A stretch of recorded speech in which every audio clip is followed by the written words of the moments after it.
Yeah, had that been my book, I could understand your diligence, but clearly it's not. So my guess is jump on in, talk to me, and I'll give you insights you couldn't possibly get with the complete Garand.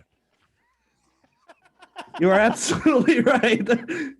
And welcome, one and all, on YouTube and in podcast land. You are listening to the Tangent Kings. Roll it.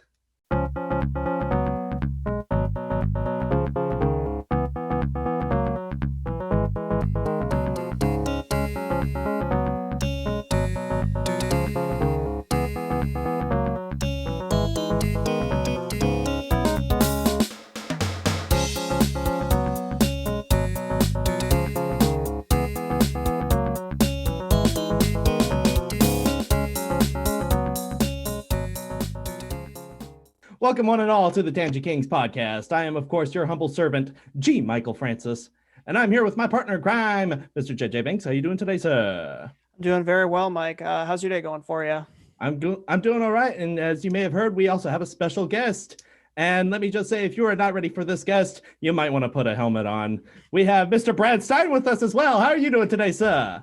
As long as you call me Mister, that's all I need. You know, it's always about respect, really, and Yes, sir. especially because I'm your elder. Clearly, by far, you guys I probably lived your life 3 times by the time you were born, just to let you know. So, Oh yeah. we've got a lot to discuss, but yeah, appreciate being on, and I'm sure we'll have some interesting conversations. And, Absolutely. and we are absolutely grateful to have you on today. And before we really get rolling, if you would like to, just in case if somebody in the audience doesn't know exactly who you are, why don't you go ahead and fill them in? I'm me. Now they know. Yeah. My name is Brad Stine. I am have been a professional comedian for, I don't know, 30 years. But have dabbled in a lot of other things. I'm in retrospect, observing my life, my history, and my biography. I'm a Renaissance man. I didn't know that. I just kind of have always been open to the creative arts, the performance arts, and just the sort of right side of the brain sort of mindset of how I engaged culture. So, but because of that, again, if I look back at my life, you know, I started out as a professional sleight of hand artist, magician in Southern California, and then suddenly I was doing a comedy magic show, and then I was doing comedy, and then I was getting into acting in films and writing books, and just all these things that just happen to interest me. Honestly, I get bored at what I'm doing, so I try to find something else to do.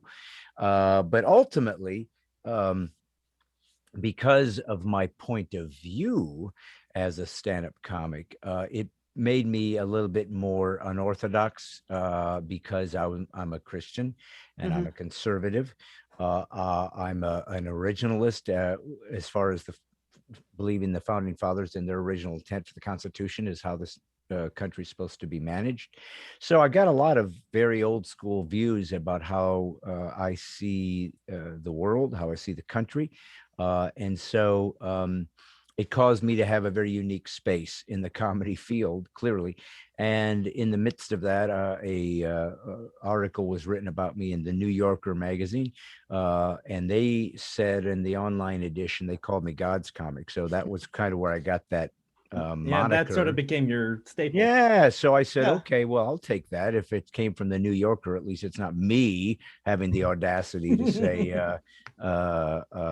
you know, I'm God's comic, but they gave it to me. So I said, well, I'm sure that's kind of a left-handed compliment from them, but I'll take it. I'm not afraid to try to speak God's truths through the format of comedy. And so here I am, this many years later. It has become ministry for me. The spiritual element just became more and more weighty to me. I realized that this was the meaning of life, and that I just couldn't. I'm not saying that comedy is frivolous, and if there's somebody that just is just funny for the sake of funny, and people have a great time. There's nothing wrong with that. That's a wonderful way to do comedy. But for me, I had other things I wanted to say that I just felt were important. And so they became integrated into my comedy in Christian worldview as my social commentary. And it just came to the realization that God had some things he wanted to say, and he was going to use me to do it as one of the pieces of that puzzle. And so here in 2021, I find myself representing God through this very unique means of communication. Mm-hmm. And that makes a whole lot of sense too. I mean, it's not just, it seems like to me, like I said, I'm obviously a younger guy, but just like, and you've obviously been around the block a little bit before I have. So have I? Oh, I need new shoes and underwear. I need to change my underpants. I've been around the block so many times.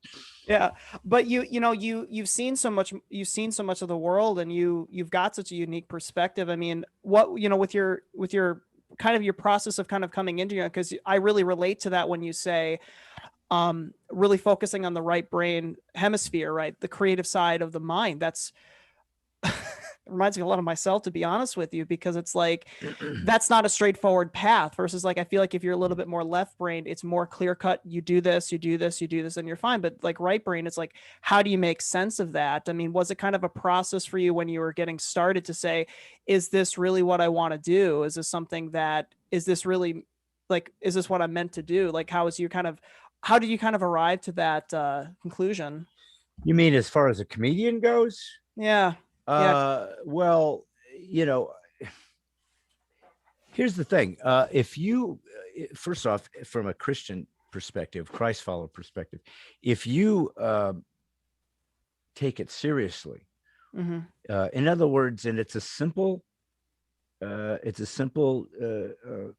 perspective, but it's also the weight of all of the perspective is it true? That's all.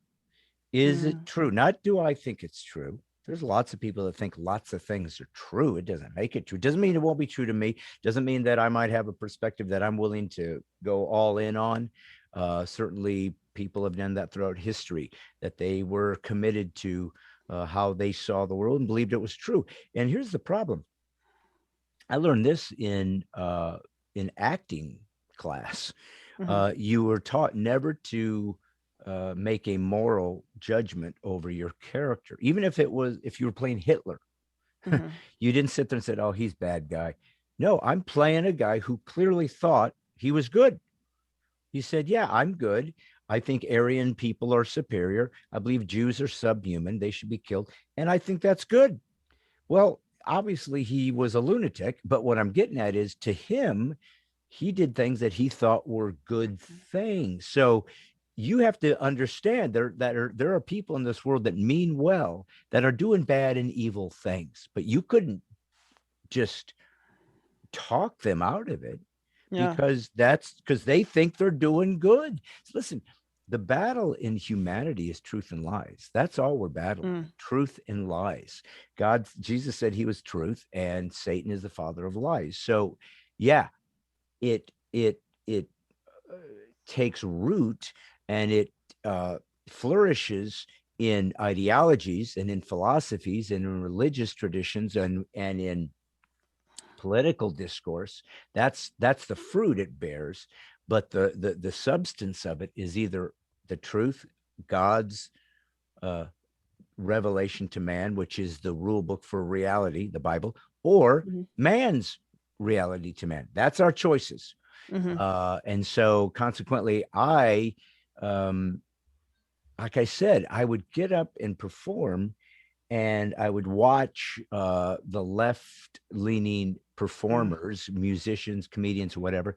And I don't care if they're left, because I believe in liberty and freedom. I actually believe in free speech. What bothered me was this presuppositional expectation of audience members that that's the only way art looks. It has to be left-leaning. Yep. And that bothered me. It's like, wait a minute, are you artists or not? Clearly somebody hasn't been to the Vatican lately. Well, yeah, right. Well, Right. and that's the point, is that the left which lays claim to the arts. They believe it's their domain, Mhm. and they always give themselves monikers of tolerant, of open-minded, of Yeah. creative, of really pushing the envelope. They always give themselves that title. Mhm. But when it comes to my people, we're not given access to the table of ideas.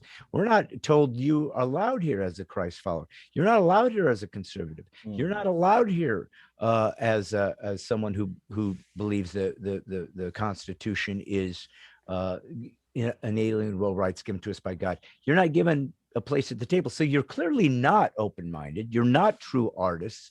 I am. And so when I saw that the narrative of the arts were usurped by a particular mindset, it just bothered me. It's like, what would happen if I got up on stage and said, here's what I believe. Here's who I am. Are you going to applaud me? Are you going to truly be free thinkers? Mhm. Or are you going to give yourself the delusion that free thinking only comes in a package that you contained within parameters that you have created? And Yeah. so that's really what happened. It really was a sense, I believe, of God saying, I have a calling on your life, that I have a bigger story to tell. And in the future, in America, because things are going to change as far as the free speech and option, Yeah. a comedian is a more surreptitious way, and historically, we were given permission to make fun of the king and not get our head cut off. That was part of our role in society. So that was kind of the role I decided to take. I stood up and said, I'm a conservative, I'm a Christian. There were millions of Americans that gravitated to me saying, oh my goodness, we didn't have a guy like this before. And it was wonderful because I found a constituency and I was giving a product, so to speak, Right. to a group of people who didn't have one before. But now, as we get more and more into leftist domination, especially in social media, especially in the dissemination of ideas and communication, it's getting even more difficult to simply stand for these ideas and allow them at least to be heard. You can disagree with them all you want, but just let me speak, please. Let me have a turn at bat, see what happens. And that is what has been lost and is being lost rapidly in America and around the world. And it's dark and it's evil and it needs to be rectified, and it certainly needs to be fought against if we want to have any shot at not being totally controlled by some kind of leftist elitists. I don't even know who they are, who have decided that they will control the earth, and that is happening as we speak. I've never seen it. It's never existed in human history that we could actually observe how there could be one world government. It couldn't have existed before. Now it can. We've seen what can happen if one idea is transmitted throughout every culture and they bow to it. Think about this with this virus. We took a coronavirus and a mask wearing mandate and went to theocracies, which are, Muslim run countries who bow their knee to no one but Allah. And they said, okay, we'll wear the mask and we'll do the virus. We went to free market societies, the West, to Europe, to the United States, who are about liberty and free speech and autonomy and free agency. And we said, we'll bow. And we went to totalitarian regimes, communist countries, North Korea's, China, places along that line. And they bowed the knee. Of course, China kind of ran the show because they distributed this thing. But nevertheless, they bowed the knee. So think of that. 3 different ideologies that are intrinsically in conflict, that all agreed to act the same way towards an idea. That shows you that, yep, guess what? One world government, it's possible now. New world order, it's possible now. One particular elitist self-appointed group can actually rule the world. We are maybe, guys, literally at the end of the story of God's beginning. Yeah. How about that? It is entirely possible. But well, well, it's like what you said too. I mean, it's like you really wonder about this stuff. You're just kind of sitting there. You're just like, it's like what you said, you've never seen this not only in world history, Yeah. but also it seems like 10 years ago, it seemed like the world was totally different. Yeah.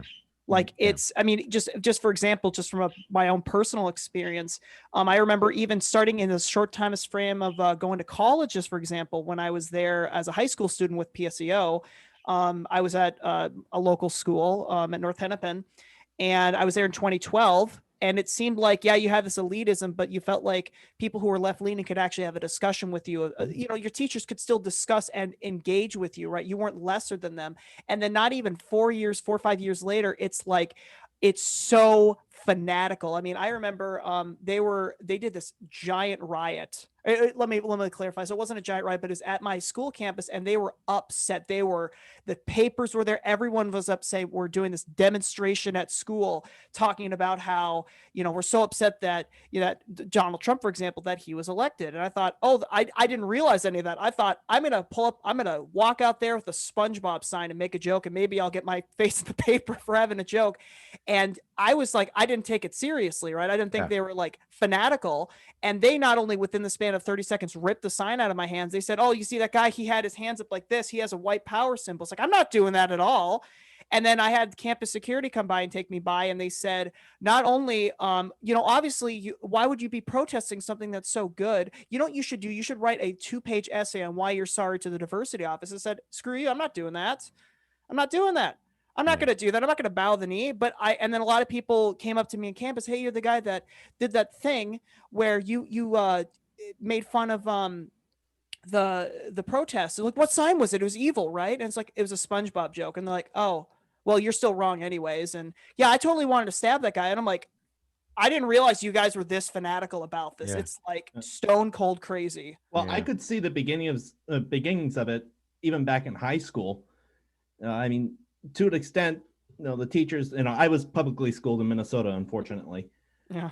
But I mean, the teachers, to an extent, would have a discussion, but pretty much all I learned in 12 years of public school in Minnesota were that I'm evil for 4 reasons: because I'm a Catholic, Christian, conservative, and Caucasian. Right.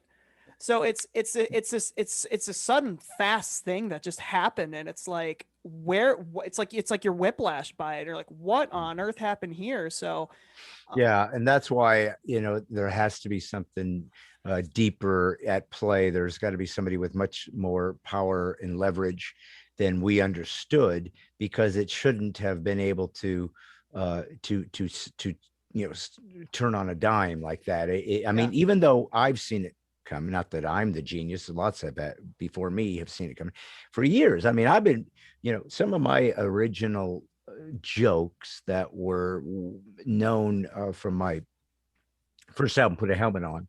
That was one of my most famous albums, I guess.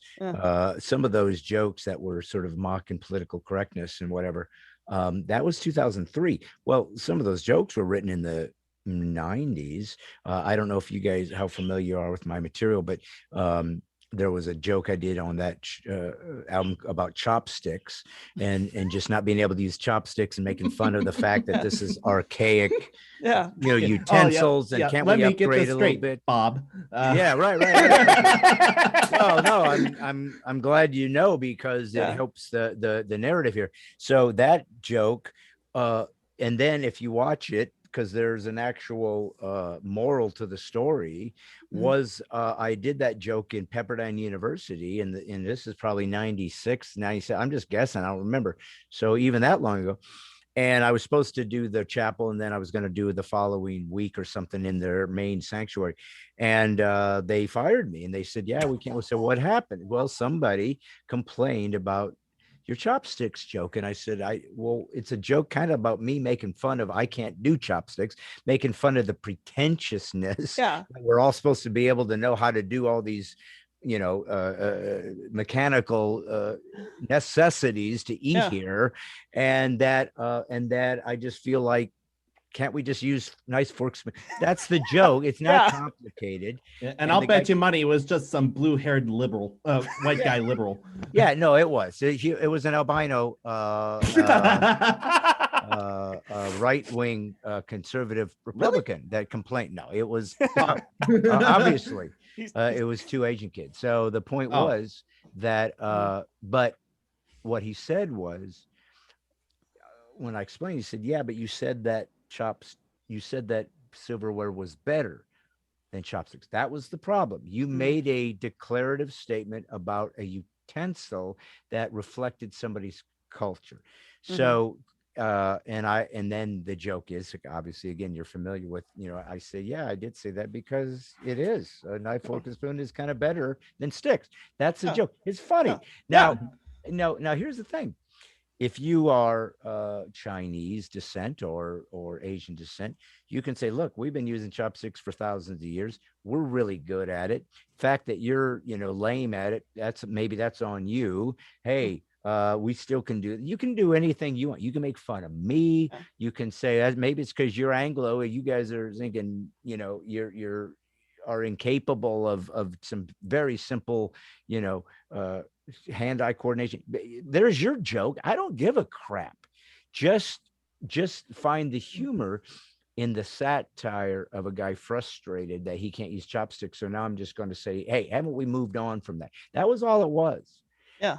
But the thing that I've said for a long time, and again, I said, I don't even remember because I don't memorize old material that I did, and then I've moved on. But at one point I said, one of the ways you can tell your maturity is, can you laugh at yourself? See, here's the thing. Conservatives and Christians are pretty good at laughing at themselves. You know why? Because we've been mocked and ridiculed for the last 20 years. And so we learn, well, there's two reasons. Number one, we've learned to just take it in stride, like big boys. All right, make fun. That's fine, as long as I get a turn. But the other reason is, if you are a Christ follower, is you actually know you are flawed. You are a sinner. It's, yeah, you're right. Yeah, we ain't right. We're not perfect. You're right. So there's kind of an intrinsic element within our worldview that says, that's okay. I get it. Yeah, we ain't good.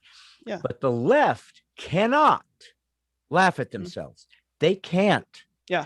They are actually taught that if you find humor in differences, it's malicious. And it's not. To me, it's the opposite. By me giving you permission to laugh at me for being white, short, man, straight, I don't care what category you want to choose, and I get permission to laugh at you for being black or fat or a woman or gay or whatever it is, what we're really doing is we are giving each other permission to be human, to find the funny in our differences and find a commonality, which is what comedy historically, at least from the 60s, became known for, with Richard Pryor's, Dick Gregory's, George Carlin's, Mort Saul's, guys that were making commentary about culture in a way that was palatable, right? But yet the black guy could say, you don't get it.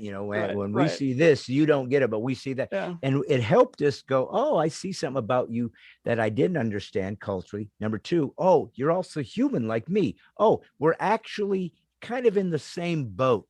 We just have different difficulties, different challenges. So there was something beautiful about comedy being able to be used to kind of balance the narrative a little bit, and to be willing to say, okay, maybe I need to rethink that, or maybe I need to look that differently, or maybe I shouldn't take things so seriously. It actually was a safety valve to let some of the pressure out of cultural angst and let us find a way to still move forward and be okay with it. So they've stolen that. They've not only have they taken just the fact that grow up and laugh at yourself a little bit, but the very thing that was kind of given to us as a gift to be able to get past some of this overthinking, oppressive, over persecuted, over offensiveness, find a way to get past all that nonsense and keep moving forward in a mature way. And they took it and they've removed it. So you have to find a way to instigate it into culture, and the hard time is going to be with the younger kids who've had nothing but indoctrination, pure propaganda since they were young. And like you guys said, you grew up learning this is how you have to think. So your mind can't even compute satire, sarcasm, Yeah. the other tools of comedy. Your mind doesn't even know how to grapple with it because it's never been taught. These are nuances of communication that you might actually find a more robust life out of. They've lost it. They're as shallow, as insipid, and as childlike as you can be. They literally take a 5 or 6 year old stance. You hurt my feelings. Everybody has to go sit in a corner. I'm taking my ball going home. Everybody has to give me a trophy. We have adults and kids your age who live their life like children and believe they're virtuous for it. It is pathetic. Yeah, and that's a brilliant point too. Because one thing, and then all my points are brilliant. That's didn't you know that, Benks? Stroking. I determined when I came on this podcast, I have my brilliant material, my A and my B material, and then I just choose based on how I'm feeling that day. Right. I chose brilliant today. Yeah. So I'm afraid you guys are going to be stuck with everything deep and insightful. Some of you may not be able to survive some of the insight. Yeah. and Benks, I've been following this guy since I was 12 years old. Do you not think I would make a good decision about this? You did. It was just like, oh, I love this. This is so much fun.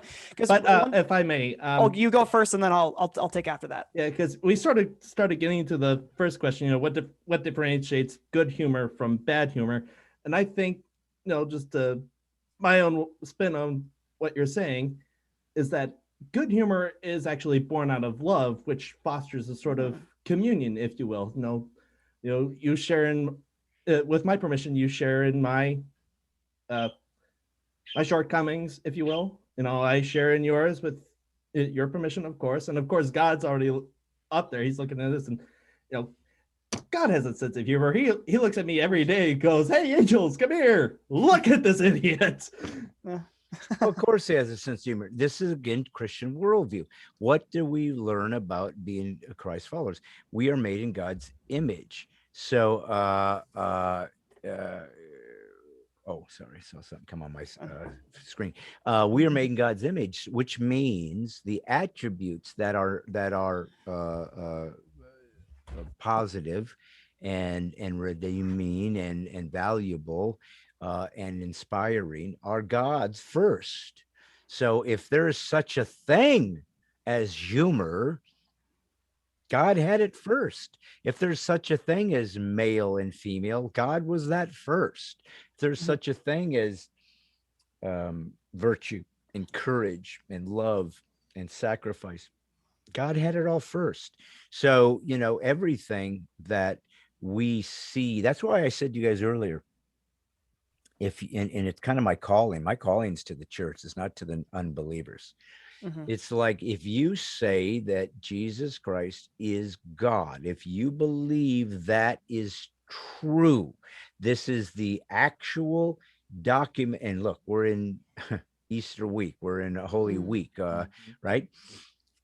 If this is true, the story we are celebrating this week, that there was an actual historically documented time in human history on a three-dimensional plane, that God, the always existing one, the most powerful and most cognizant intellectual super being that can be crafted in your mind, existed, dimensionalized himself, came out of the who knows how many dimensions exist in universe or whatever he is in, who knows, and then became flesh, the very thing that he created, and then died, so that instead of giving up on us or saying, let's make a new batch until we find humans that make it work, said, no, this is what love is. I made a commitment. It's to you. I ain't giving up. And now I'm going to sacrifice and pay the price that should never have been mine all along. If that's true, there isn't a more important story to talk about. There's nothing else in your life that has significance compared to that. Yeah, you got to live. Yeah, you got to work. Got to make a living. Got to get some food. Got to get shelter. I get it. There's pragmatic ways to live your life. But if the story is true, that's your meaning of life. Know God and share him. That's it. How you do that will be your vocation, your skill sets, your inspiration, your insights, your wisdom, your concern, your empathy. That's just the vehicles. See, I thought I was a comic that God was bringing into ministry, and God made it very clear to me. He said, no, your gift I gave you is communication. You laymanize big ideas and make them accessible to the average person. That's your gift. The flavor it comes in, the delivery system is comedy. That's all that is. Mhm. That makes sense. That's put you in a whole different category, right? It completely changes your whole frame of mind. Totally. Wow. And I couldn't help but think, when you were mentioning, that we are in Holy Week, and with Easter Sunday coming up, I couldn't help but think about Mother Angelica, and when she was talking about this subject. She knew that the apostles were what she called Italian Jews, because they saw him. They saw him after the resurrection. It's like, oh, he is risen. What's for supper? Yeah. Well, yeah, but they're human. This is the other part of what the left has done to cause such strife in the human condition, is they don't honor the sacredness of the human flesh. This is part of what God invented too. Christians are dualists in that we believe that we are body and spirit, but we work in tandem. Their dualism, their Cartesian Kantian dualism, is that we're separate, that they're distinct, and really the part of us that's actually us is our feelings, our emotions, how we perceive ourselves, and the body is only instrumentally valuable. Christians believe we're intrinsically valuable. Catholics have always been at the forefront traditionally of the pro-life movement because of that worldview. The human being is intrinsically valuable, that the flesh is as sacred as the spirit.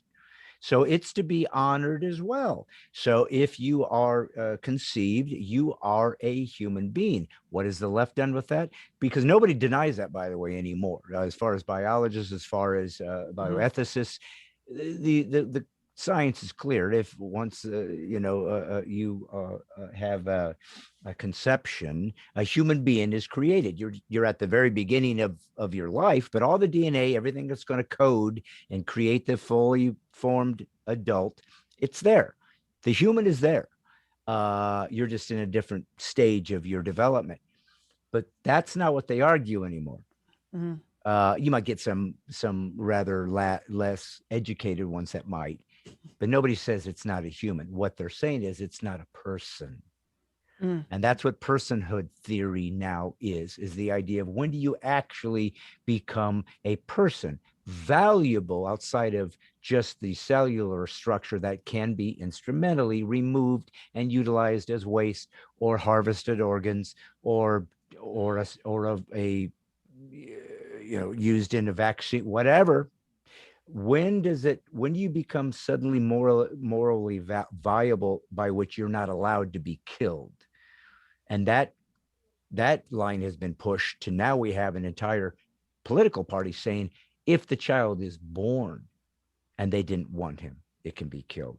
That's what happens when you don't believe that a human is human and fully protected at conception. That's what's going to happen. We're just going to keep moving the bar back.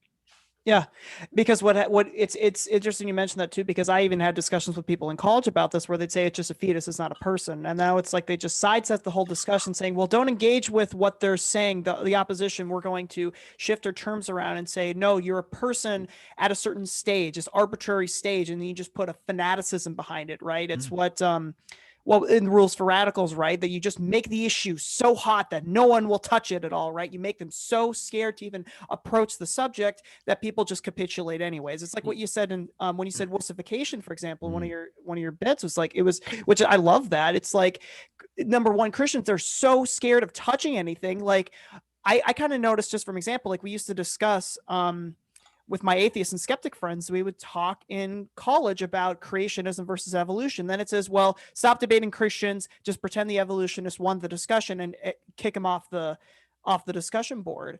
like you would see that like now Christians are so scared to talk about subjects like hell. That's a really important subject to talk about. Like if this is true, what does this mean, right? Is it real or No, is it not? Christians aren't afraid to do that. People who believe they're Christian are afraid to do that. That's fair. That's a fair point. Yeah. Because that's what I'm trying to say. You Yeah. know, and what gets frustrating for me, I don't even know. I guess I have to think this through. I have to find a way to manage my frustration or my anger, because to be honest with you, I'm getting really tired doing this all by myself. Mm, You know, I haven't been afraid to say these things, not because it didn't come with a cost. mhm. Go look at my Facebook, go look at the threads.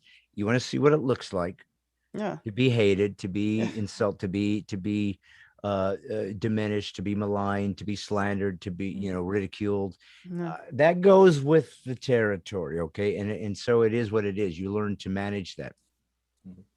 But if I have to come into a church of professed Christ followers and explain to them, you don't have permission to be scared to talk about these things. Here's the deal. You don't have permission. It's not an option. Or you don't believe this is true. Because if you believe that people were going to die and go to hell, that this is a true story and it must be told, because you're only going to be on this earth for a sec, and then you're moving into eternal bliss. So, man, you know, do some good while you're here. If you really believed it, you could not tell the story. If tonight an alien lands in your backyard in a spaceship, and you're looking at this going, you have got to be kidding me. You look, nobody's here, just Yeah. you going, are you kidding me? Can I take pictures? Just want to let you know I'm an alien. I'm getting back in the ship and taking it. He's going, you going, what are you going to do? Hey, I don't want to say anything to anybody. You're going to see, you're not going to believe what just happened. An alien landed in my, well, no, he did. I'm telling you, an alien. What is wrong? You're crazy. Don't tell. Do me a favor. Don't mention this to anybody. You look like a loon. An alien landed in my backyard, came out, gave me an alien snow cone, and left. I don't understand, but I'm telling you what I saw. Are you going to suddenly just say, well, they keep mocking me, ridiculing, nobody else saw it, so I don't know what to tell you guys. Yeah. All I can tell you is this ridiculous thing happened, and I can't deny it. Yeah. That's what God is kind of saying. That's what happened with Jesus. An alien landed and did miraculous. And keep in mind, this is what again frustrates me. Christianity isn't based on some sort of inarticulate, fantastical absurdity that we just try to grasp onto to give ourselves some kind of meaning. It has a Torah, a Jewish traditional book that gave prophetic utterances as to one day God will appear and it's going to look like this for thousands of years. Then here comes Jesus. He fulfills these. That's impossible. So he's proven there's no linear time this God is connected to, because he's able to tell you what's coming. He has access to all areas of time. He's not trapped in the day-to-day, but he's all eternal. He did miraculous things. Why? So he could show that he is not restricted to the natural order. So he has control over that. He was able to tell things were going to happen. They did, to prove he's true. He said, I'm going to die, come back to life, to show you that, because that's the ultimate thing to human. You die and that's that. I'll even show you have power over that. So that and then people got to see it. So he was in front of human beings that saw this guy come back to life. We're in this week. That's what we're celebrating. He comes back to life and they're going, you got to be kidding me. He came back. I saw him die. Here he is. And they wrote about it, and he ate and he proved he was real. And then he goes up there. Okay, now you don't have to believe it. You can say somebody just fabricated this. You can say people are delusional. You can say any of that. But it was recorded by historical people. This isn't Zeus. This isn't Thor. This is a historically documented human being that actually existed based on a book that has been used for centuries to make archaeological discoveries to prove that it was actually referencing historical places that really exist. It is not like the one God, more nonsense, atheistic lunacy of this is deep philosophy. Well, we just stopped at one God. You stopped at this one. We want one God more. I even heard Ricky Gervais, Yeah. who I greatly admire. Same. Great comic. Yeah. Use that argument. It's like, that is so stupid. Yeah. You're conflating clearly mythological gods with a human being that really existed. Now, you don't have to believe he's God, and you can say all the stuff was nonsense they wrote about, fine. But he's not in the category of a mythological being. That's clear. So that's why you say, Christians are scared to say things. Well, then what has your faith meant to you? What does it mean to you? That's why, by the way, it's been so diminished and destroyed in the West and in America. Yeah. Because nobody cared, didn't take it seriously. It came without a cost. Didn't cost you anything. Nothing, no risk involved. Go talk to the Christians who become Christians in China. Go talk to the Christians who become Christians in Nigeria. Go talk to the Christians who become Christians in Syria, Libya, Myanmar, India, Iran, Iraq, Afghanistan, Morocco, Pakistan, Turkey. Talk to those people who become Christians knowing they might hunt me down and kill me, and they still say yes. They're kind of in. They're kind of serious. Yeah. They don't care. If this is true, my life suddenly became a slave, a sacrifice, a crucifixion to God, who asked me to do that very thing for the sake of those who believe the lie. That's the whole point of this whole thing.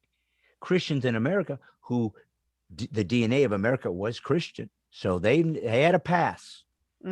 People assumed it was true.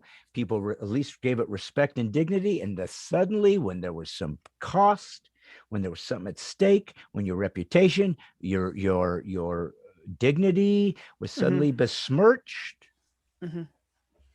we're not going to do that. And think about this. Are you both Catholic or just?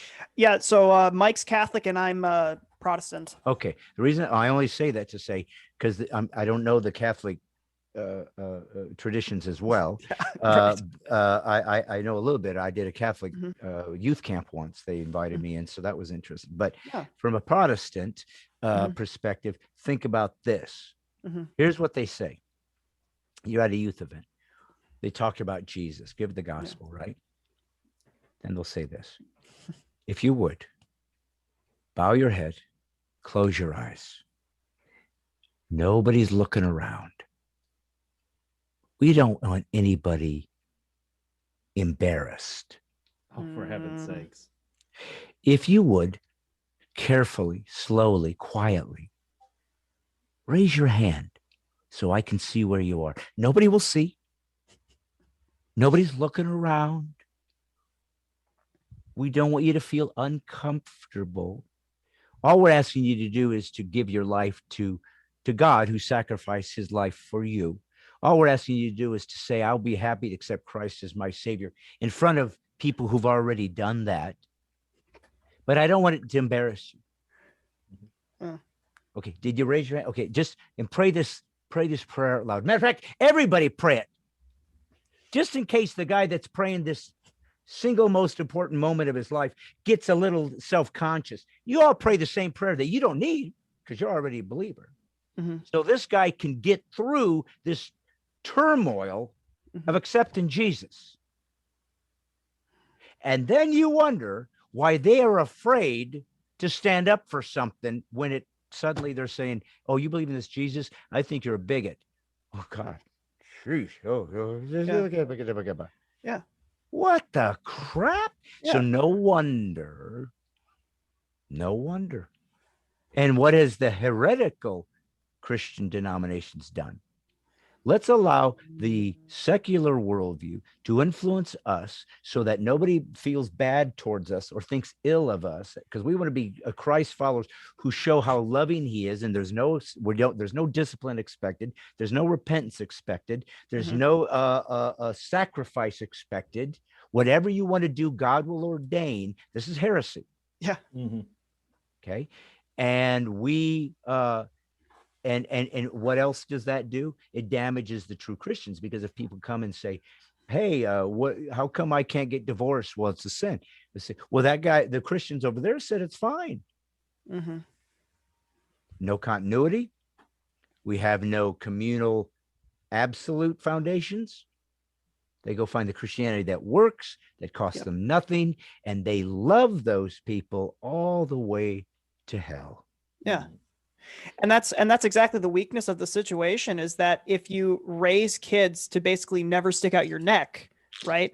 And obviously you can make an argument saying this kind of extends out of the public school model too, and it does, but it's like, if you raise kids to say, don't stand up for your beliefs, hide in the corner, hide, tuck your hood over your head. If you don't engage with these, like, stand up for something, right? Have a cost for faith, right? If you don't stand up and do something, they spend their whole lives doing that. So I like the distinction you made earlier too, of like, it seems like the true believers they understand the cost. It's like, there's a cost for my salvation, and that was in Christ, and there was a huge price paid for me, right? And now I'm paying the price. My turn. Yeah, my turn. Yeah. So, and here's the thing. I want you guys to be to understand something. I'm not some hero. I'm not some courageous I'm a regular guy. I don't want to go to prison for my faith. I don't want to be tortured for my faith. I don't want to be shot for my faith. I don't want to be beheaded for my faith. I'm a human being. But either I believe this or I don't. And if I do, then whatever God asks of me, I will be done. It's his business. Yeah. So that's kind of where I'm at. But, here's the deal. When's the last time you ran a sermon? And the Catholics have I think probably a richer tradition in teaching philosophy and in teaching worldview. I mean, they have, they get to reference, Aquinas and Augustine, and they get to, reference Chesterton. Yeah. So you got these wonderful tradition of deep philosophy, as well as science and the revelation, God's revelation, natural order, through Copernicus and the Catholics. So you guys have a wonderful reference point that you get to utilize. But you're in the same boat. You get a rogue Pope who is ridiculous. Yeah. I don't know what you do, but anyways, but in the Protestant tradition, when's the last time the pastor did a series on Christian worldview? When's the last time he did a teaching on logic and reason? When's the last time he did a teaching on the specifics of the intrinsic value of a human as opposed to the instrumental value of the human? When's the last time he did one on why do we have a particular view of sexuality? I know that we're not supposed to get an abortion. Everybody would say that. Well, it murders. We shouldn't murder. I know. But why isn't he asking why? What's wrong with murdering people? Well, it's wrong. Says who? Where's the wrong? Where's the standard? Yeah. There's no critical thinking taught to This is my call. This is my calling. I did not ask for this, you guys. You know what I wanted to do? I wanted to do comedy. That's it. Leave me alone. Let me do my little comedy routine. Comedy's hard enough. Trust me. Yeah. I just want to do that. But because I had this deep longing to speak about other things, Richard Pryor spoke of the Black experience, or Carlin talked about his things, or Chris Rock talked about his things. So I was a Christian, said, well, I want to be of that ilk. I want to talk about Christian concepts through the concept of my comedy and the way I see the world. And I was provoked because God told me later as ridiculous as it sounds, that you are going to be a prophet to the church. You are going to speak hard things to the church that they need to hear, and you're going to be a missionary to America. That's my calling. That's what God's Comic Ministries is. I didn't want to do that. Yeah. Because there's a lot of it costs, and once you're in, you're kind of stuck. I thought it was a downgrade. I kind of liked being a comedian. That was kind of cool. But Right. you're a minister that happens to do comedy. Oh, because you're just this thing. I mean, literally, this is my ego, my pride battling this. Yeah. But it was my calling. And let me make it very clear to you guys. If you're called and you don't do it, and you can rebel, but you wake up on the beach and whale vomit enough times, you'll say, maybe I should head to Nineveh. Because you can run, but you can't hide. And you're going to face the consequences of the unrepentant, sacred calling that God gave you when you said, I accept you. You don't get out. It's like being made in the mafia. God uses you until he kills you. That's the game. So you might as well get prepared for that. And that's really what my life, my comedy, my purpose, right, has become, is trying to use comedy to sort of get in the door, show some communal humor and fun for everybody. You could bring an unbeliever if you want, and they'll probably laugh too, unless they're far leftist and don't just think I'm evil to them or whatever. But then I want to talk about Christians studying to show themselves approved unto God, a workman that needeth not be ashamed, rightly dividing the word of truth. The Bible actually says, if you don't study, you should be ashamed. If you can't rightly divide, so when they get scared, hey, Black Lives Matter, you have to do this thing, and you want to say, well, yeah, it does matter. I believe that because my God has taught me that he made all humans in his image, and we are all equally respectful. Matter of fact, it's a Christian idea that human beings are intrinsically valuable. So yes, I'm for you 100%. Live, this is, in other words, have a means to be able to have a communication. Here's the dilemma. As you kind of pointed out, even in your own experience, 10 years ago, at least, I felt confident that if I have a dialogue and I'm able to present incontrovertible truth, at least the truth will always hold sway. The truth will always be enough. Yeah. Not now. This is so postmodern and post-truth that we have fully become a group of folks who believe that whatever I desire not only is my right, it's reality. Not my reality. Reality. Yeah. Big R reality. Yeah. We are, no, it's the meta-narrative. And that's what happens when they replace the God-breathed soul that he gave us to integrate with our bodies.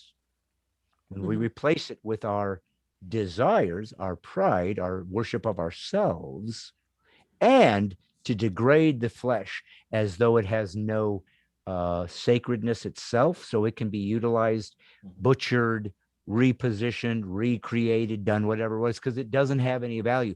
My thoughts and my feelings have complete dominance over it. It's my slave to do with as I please. There's no sacredness to it. Consequently, you don't have an argument, because they've redefined the rules that state that even reason and logic and truth is Eurocentric racism.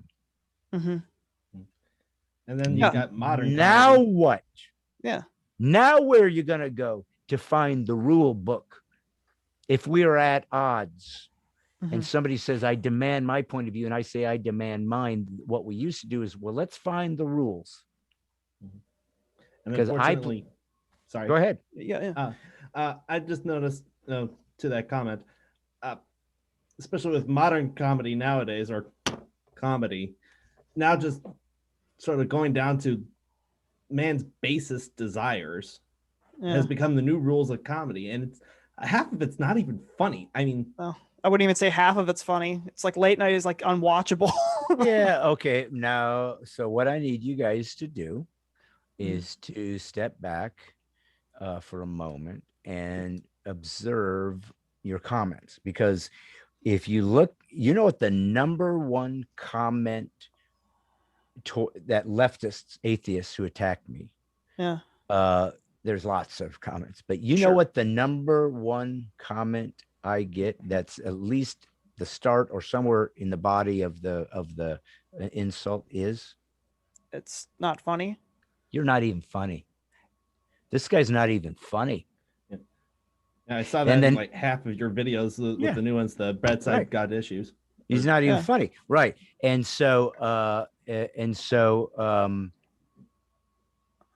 the problem is, and this is what I told you, leftists can't laugh at themselves. See, they're used to the punchline always being the right, the Christian, the white, so that is easy for them. It's fun. Suddenly it's their turn. Mm-hmm. No, if it makes me feel uncomfortable or I have to deal with my own existential angst, that's off limits. Remember, I'm 5 and I can't handle this. Yeah. So what I'm trying to get at is not to, wasn't to trying to put you on the spot. I was trying to give you a moment to say, I can't say honestly, objectively, that's not funny. What do I mean by that? If you're watching the comic, are people laughing? If they're laughing, guess what? It's funny to them.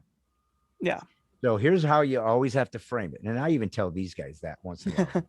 I'll say to them, if you want to say to me, I don't think you're funny, welcome to the art world. It's subjectivity. I don't have to like me. There's comics I don't like. There's movies I don't like. Okay. I hated Titanic. Hated it. Wanted to walk out. Couldn't stand it. Couldn't stand it. Okay. It's one of the most popular, well-loved, money-generated movie in human history. I couldn't stand it. So, do I have permission to say that movie sucked? Yeah. And Cameron's going, yeah, well, the $2 billion I made off of that might disagree with you. Yeah. There were lots of people that disagreed. So because we live in an institutionalized narcissist culture now, when they say he's not even funny, they believe that's true. If I deem this true, it becomes true. My feelings towards this idea, once declared, becomes sacrosanct. And they're not right. I am funny. I'm not funny to you. That's the difference. Yeah. And so here's the thing. I agree with you guys. If I see a guy that's just pure dirt and there's a whole different way that these younger comics, mid-20s, maybe 30s, are doing, it's a different kind of rhythm. They're more storytelling about this thing. There's just a different vibe. I don't even know what the style is, but it's different. But it's always sexual driven, always the curse words or whatever. Yeah. As a comic, you guys like comedy, so you get to comment based on being fans of this art form. I like comedy. Obviously, I wouldn't get into it, but I don't sit and watch comics. I don't do that. So I look at it more as an artist. I look at it more from the technician who does this and tries to admire or not technique, style, substance, context, whatever. I just find it lazy and boring. Because number one, you're using words that automatically get a laugh, the F word or whatever. So you've really kind of found certain terminology and nomenclature to be kind of this universal punchline that really hasn't earned anything. You just use it to get the laugh. And secondly, it's just so, I mean, literally, is there nothing else to talk about but sex? What the? So boring. I mean, and by the way, why would I give a crap about your sex life. I mean, Yeah. why don't you find something maybe we can all kind of find some common ground in or whatever. Now, again, somebody Mhm. could look at me and say, well, that's just your subjectivity. And I think sex jokes are important and funny and poignant and crucial. And you can do that. But I'm Mhm. just saying, I think I have a little potential more weight in my perspective, being as I've actually done this professionally for 30 years. I just think it's lazy and Mhm. boring. When I watch a Brian Regan, when Mhm. I watch a Jim Gaffigan, when I watch a Jerry Seinfeld, people that are very Yeah. clean, consequently, they have to be really creative. They have to really know how to use words just right, rhythms Mhm. just right, categories just right. They have to find a way to make the most amount of people find a commonality so the most can laugh. When I see that, I'm watching this is major leagues. I'm watching the best Yeah. do this craft well because it's hard. So that's what interests me because, and every comic, by the way, knows it's harder to be funny and be clean. That nobody will argue. We all know Yeah. that's, yeah. Yeah. I Mhm. mean, you even got a Steve Martin, for example. Like I still watch his shows, and I'm just like I'm sitting there like I'm not like laughing my butt off. I'm sitting there like, oh my gosh, that's genius. You're like, I still remember his bit where he walks up on stage and he just pulls out a gas handle and he's just like, I bought this for $5, and then Yeah, ever just loses it, and yeah, that's hilarious. How? it is. But Yeah, he was kind of like the beginning of surrealism, yeah, anti-comedy kind of, So yeah, yeah, yeah, he found another way to find the funny, and that's the fun of comedy. yeah. Is the greatest compliment you can give someone is uh, to another comic when you hear something is, oh, why didn't I think of that? That's the Yeah, compliment because you found the funny where somebody else yeah, didn't. And that's the yeah. hard part because if you're funny, you're all going to usually find the funny in the same space. So that's why Mhm. you'll hear a lot of comics that have an airplane joke, going to McDonald's joke or whatever, Yeah, because we're all doing the same things and we see the funny in it. And we have right to make fun of things that we're experiencing, but it's also where you come up with the term parallel development, where you'll hear somebody do a joke and you're like, oh, he took that from so and so. And yeah, sometimes they do. Certainly there are yeah, comics that have been known to be thieves, but mhm, sometimes because you're looking for funny, that's your job, yeah, you're going to see the funny in the same place that somebody else did because that's what you're good at. mhm, Hitting a curveball is hard, but all the pros can do it. Say they all learn how to do that. So I can find the funny in the same space as you do. So that's why when you find funny in a place I haven't found before, that is something to be proud of. And if I was to look at my body of work, and I think I only have, what do I got? 6 albums. yeah, That's 6 hours of material. yeah, If somebody put a gun in my head and say, what are your favorites or whatever, there would only be, I mean, there's a lot of jokes that worked and I'm mhm, grateful, but might only be a handful that I feel proud of. Like I feel that was kind of mhm, clever. I haven't heard anybody kind of find that. I'm kind of proud of that because that was kind of a clever thing. So that's when mhm. it's from the artist point. That's when it's fun for us is to go find that new idea and it worked because the Yeah. people let you know if it works because they'll laugh or they won't. Yeah, because we artists, we have a totally different relationship where our work, when the audience does, they just see the work itself. We know the process it was to pull it out. Yeah. And we're also like, I see 5 different versions I could do. And Yeah. then it's like we're always editing it too. Like Mhm. I've done a little bit of stage work in college, and I've written a lot. And a lot of it's like you're always trying to improve it. And that's Yeah. the hard thing just from a writing Mhm. standpoint, is like you have to let it go and then be its thing and get a reaction out of Yeah. it. Just Right. be perfect all the Right. time. And That's right. I remember when I was in middle school, I was Horton the Elephant in Seussical Jr. Hmm. And I would steal material. I think I stole a few bits from you, and I also stole bits from like Jerry Lewis. That Hmm. get to the point where I actually hear the Who's and I actually pull the Jerry Lewis face, as I call it. Oh, right. Right. Well, Yeah. and Jerry Lewis was funny. I mean, but Yeah. he was very physical or whatever. But yeah, that's the challenge of stand-up comedy. What makes it the most, I don't know, maybe the most dangerous of the performance arts is it's the Mhm. only art form I've ever seen that you have to rehearse in front of the Mm. audience. Yeah. See, I can rehearse in a garage band and get tight and know that we're really good musicians. Doesn't mean we'll be entertainers, doesn't mean people will like our songs, but at least I can objectively say we nailed this song. We're all doing it proper. We got it down. We're tight. You know, I can do a stage play, get all my lines down, block it out perfectly. I can do all that. But in comedy, I think it's funny. I think this is going to work, but I have to put it out there and they will let me know real quick. Is it funny? And then the other hard part is, was it not funny? Or did I not say it right? Or did I say it too fast? Or should I have made a pause? Or should I used another word?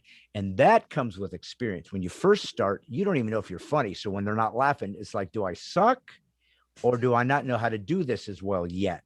But once you get further down the road as a comic, like I have notebooks of ideas I had over the years that just never panned out. I can look back over them now and see some go, oh, I know how to do that now. I just know how to do it differently. That will probably work. And my instinct for thinking this will get a laugh is much more honed.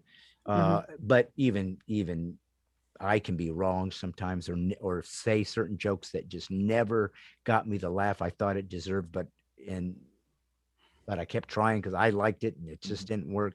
So that's kind of the story of stand-up comedy. It's fun. It's dangerous. Those of us who like risk taking and kind of that tightrope of no net, we just dig it, man. We're willing to go do it and put ourselves out there. But it's not for the faint of heart. It's not for everybody. And most people, even funny people, can't do it because they can't handle the deep difficulty that comes with people saying you suck or get off the stage or you're bombing or whatever. Or not knowing what you're doing and starting to question yourself, am I good or not? So most people are just not willing to put themselves in that place, and I don't blame them. It's not easy. Well, especially especially even when you have a great night and you're riding this high and then you go back to your hotel room, you're like, wow, now it's like, it's all over now. Like, how do I handle this? Well, and that's a fun, and thank God for those nights because you need to have something to keep you going. It's like golf. Most of us suck at golf, and suddenly you have one good shot and you go, all right, I'll come back. I'm going to quit. I'm going to quit. Oh, I nailed that one. Okay. So, you finally get one laugh. You finally get something and you go, okay, maybe I can do it. I just have to keep working hard and be willing to accept the difficulty along the way. Well, anyways, most people give up before they really discover if they could have done it after all. And it just means they didn't have the temperament for it anyways. Because I don't care how long you've done this. I don't care how long. I don't care who you are. I don't care if I watched Seinfeld come in working out material back years ago and he bombed. Wow. This was in Catch a Rising Star in New York. I don't even know if it's there anymore. A small crowd. It'd be hard for anybody to do well, but he was kind of not doing well, bombing. I'm laughing in my mind because nothing is left for a comedian to find great joy in than watching another comic bomb. That's a wonderful thing to do. It's just fun when they make jokes about it. Yeah. like Johnny Carson used to. Yeah, right. His joke would bomb. He go, Bono. Right. And then they're just letting the elephant in the room out. Okay, that didn't work. And then everybody gets to release the tension and we get back into the game. And so that's kind of, but my point was, you're this seasoned veteran, one of the top stand-up comics of all time. You can bomb. It's going to be rare now by far. And it's going to be very few and far between. But at any moment, based on the circumstances, based on the stage or lack thereof, based on the mic and lack thereof, based on the crowd and the lack thereof, based on if they're drunk or not drunk, outside or inside, all the things that can contribute to suddenly a terrible show can happen at any moment. And that's what makes a professional comic. You can't rest on your laurels. I know. And I've certainly had these moments in my podcast. I don't know if you've reviewed a few of our episodes or not. But there was one episode, a couple of episodes where I even say in the video, "Oh boy, that was a bomb." Yeah, it's just how it goes, Mike. Yeah, that's like it's just nature of the beast. Like, I mean, People like you to be honest about it. You know, they Yeah. just as soon you do that, then Yeah. act like nothing happened. If you bombed, it's obvious. So might as well bring it up and then people Yeah. can move on. Yeah. And I actually did have another YouTube channel before this one. Yeah. I tried to do it solo, and actually, like you said, it came up to the comments and it hit me like a stone wall. I was actually despondent for a few days after that. Of course, I bounced back. But, yeah. But it's Well, learning that. Yeah, it's learning that skin. You have to No. grow that skin with it. Well, nobody likes to be insulted. Nobody likes to be Yeah. demeaned. I mean, who would? And so you really, you know, again, this is part of my list. Listen, if I go back over the length of my career in some of these threads, you know, there was a lot of times when I was going and attacking because I'm better at it than them. Right. I know how to do that. This is my game. Yeah. And God really taught me every year for New Year's. I try to have a New Year's resolution and actually just have a focus, a spiritual something that I want to really see if I can see be changed in me for that year. This year was love your enemy and pray for those that despitefully use you. Because I realize I have to do that. I'm being put into a position in culture. I don't know how far, how long, or how large it's going to get, but other things are happening for me. My career in some odd way I think is getting bigger than it ever was because of this state of the world and people finding me for the first time going, oh, we need somebody to think like and speak like this because we've never had this or known of it. But other things are happening. So there's more at stake because, again, I'm representing Christ. If it was just a matter of me not giving a hoot what people thought of me, or I didn't have any obligation to treat bad people nice, or I had no obligation to be kind to jerks, I would love to go after and attack them and slam them. And I would love to do that because that would feel good to my flesh. What God is telling me is, you know, hey, I know they're jackasses. Yeah, no, they're everything you say. Yeah. But I want you to understand that's my son. And he's walked away and I miss him. And I want him to come home. So could you do me a favor, since your name is in the Lamb's Book of Life, would you do me a favor and be kind to him and please help my boy out? Maybe he'll come back. That's what God's saying about these people that we can't handle and can't stand, because he wants them to know him. He has this compassion for them as much as he does for us. Hard to believe. He loves, you know, every corrupt politician, every evil dictator as much as us, because in the end, he wants them to be in communion with him. So this Christian walk is hard, and it's a disciplined life where we get discipled, and there's a lot expected and a lot at stake. And you're asked, you know, you don't read this terminology and think it's metaphorical. Well, you're asked, I am crucified with Christ. I am a slave. I am dead. He means all those things. Crucified man allows God to kill him so he can resurrect him and use his story to heal others. A dead man can't do anything he wants, so God has to resurrect him and use him. A slave does whatever the master tells him. So these terms were used on purpose to let us know that because of the incredible, incomprehensible gift that I have given you, here's what I'm going to ask in return. I'm going to ask you to sacrifice your life.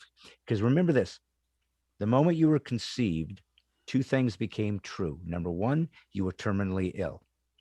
The moment you're conceived, you're going to die. You're going to start to die. Number two, you're eternal. Where you spend eternity, that's going to be the big question. But you're eternal. You live forever, okay?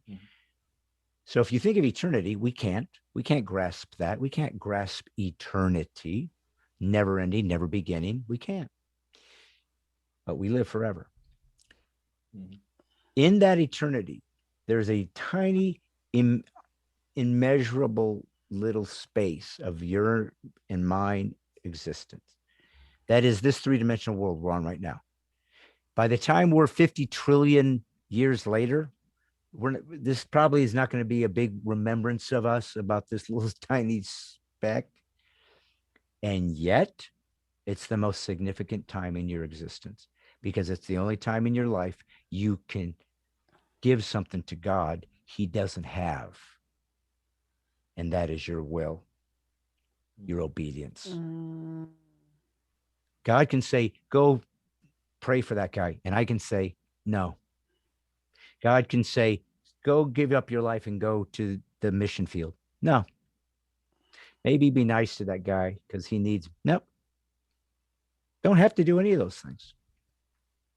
But if I say, yes, I will, because I love you, you get to give a gift to God. The only time you get to give him one. This is it. Once I'm in heaven, I know him as I am known.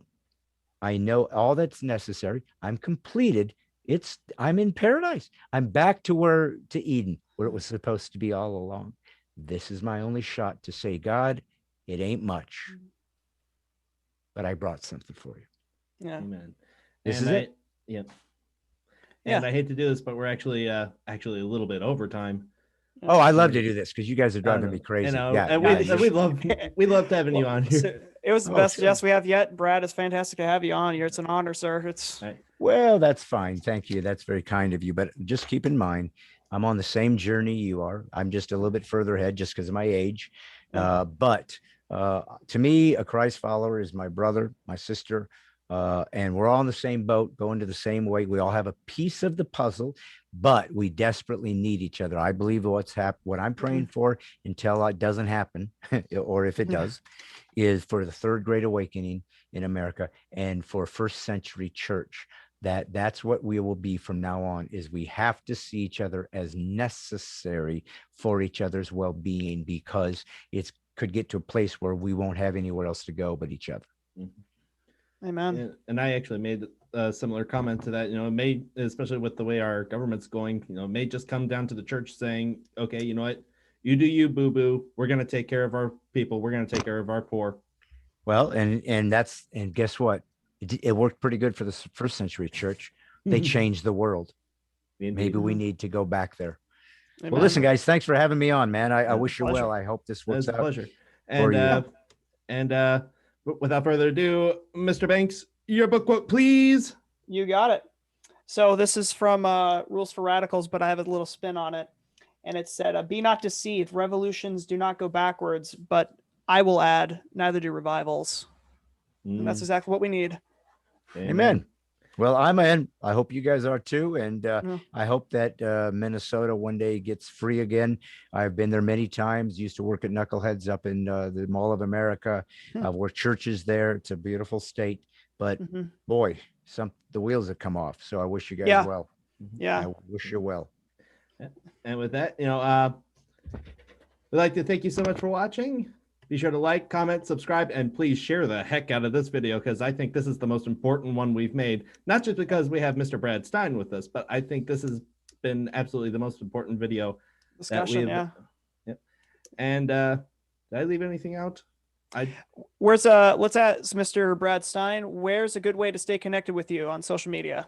I got a Facebook fan page. I'm on a podcast at every 7 o'clock Central Standard on Monday nights. I have a YouTube channel, Brad Stine Has Issues. I have a Patreon that you can join if you want to help me grow my ministry, which is what it is. Bradstine.com if you want to see where I'm working. I do live events as well as other things. So that would be the easiest. Facebook fan page, Bradstine.com. And then please, just share my little videos and all these things. I'm trying to grow this. I'm fighting for Christians and for conservatives to have free speech and liberty in America. That's kind of what I'm trying to do. It's kind of my calling, as well as a missionary to America, and to revitalize the church for a third great awakening and to speak truth that needs to be heard, so we can have not as many churchgoers, but more Christians in the church. Yep. Amen. Yep. Amen. Amen to that. Without further ado, thank you so much for watching PAX ET BONUM. So, if you like our podcast, check us out on Parler. Also, like us on Facebook, check us out on Rumble, and also check us out on our podcast platforms of Anchor, Spotify, and what's the last one? Google Podcast. God bless.